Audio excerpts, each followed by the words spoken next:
but at this point, I'm homeless. I actually remember it was probably a good 6 months where I was like stealing food to like survive and eat. But I am a surviving person. Yeah. I understand that there's a risk, and I'm trying to get out of that risk.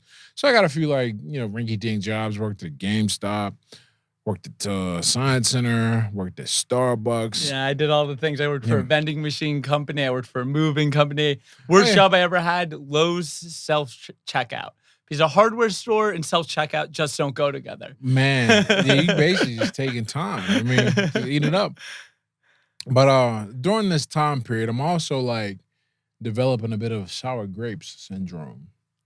And I'm going on this tirade against college, and I'm talking about how pointless it is, and I'm gonna go do X and Y and Z. I think one of my schemes, I was trying to win the lottery at one point. Um, but I made the mistake one day. So the girl I was dating at the time, her mother was a college professor at the University of Pittsburgh, no less.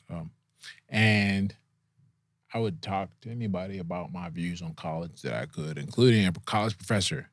It's brilliant. And one day she goes, okay. And I think I was 21 or 22. She goes, all right, let's pretend you're correct and college is pointless. Then why don't you show me what you've done for the past 4 years besides eat my food?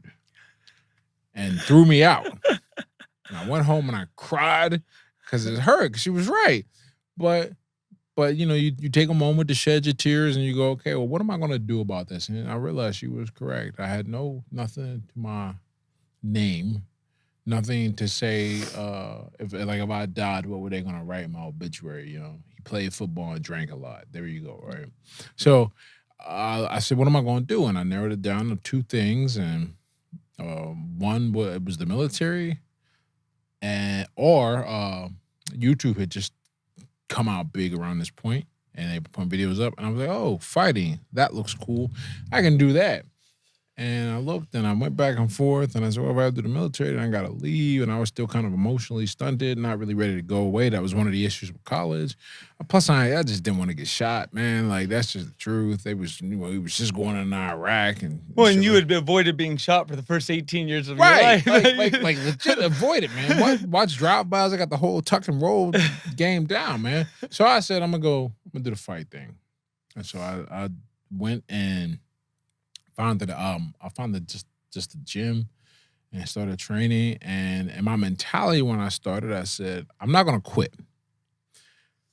What I will do is someone will have to tell me, who has a lot of experience, that this is just not going to be for me, or I have to get injured.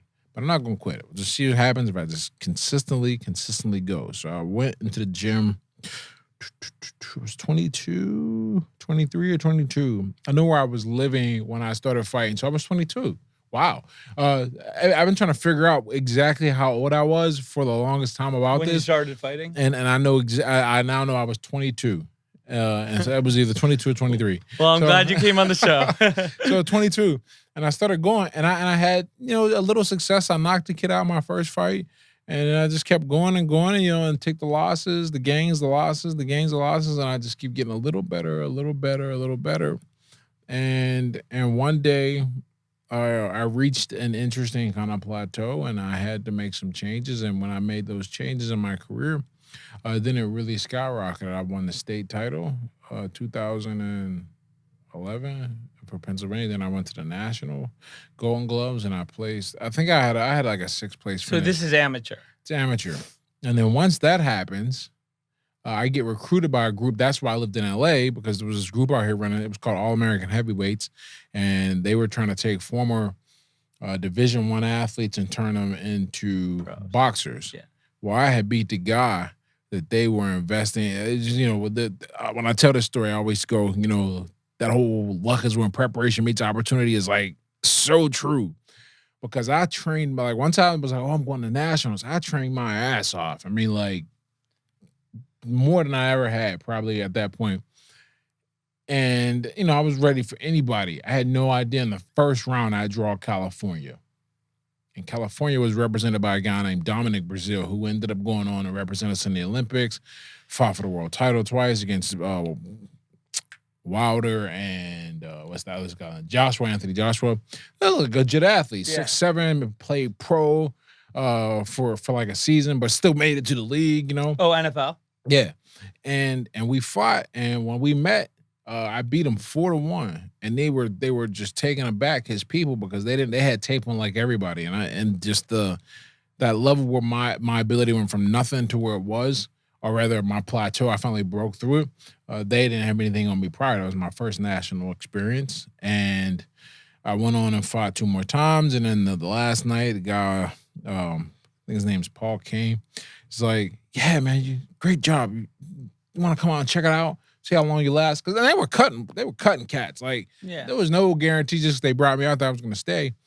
So they brought me out there though in May 2011. I ended up staying till September 2012.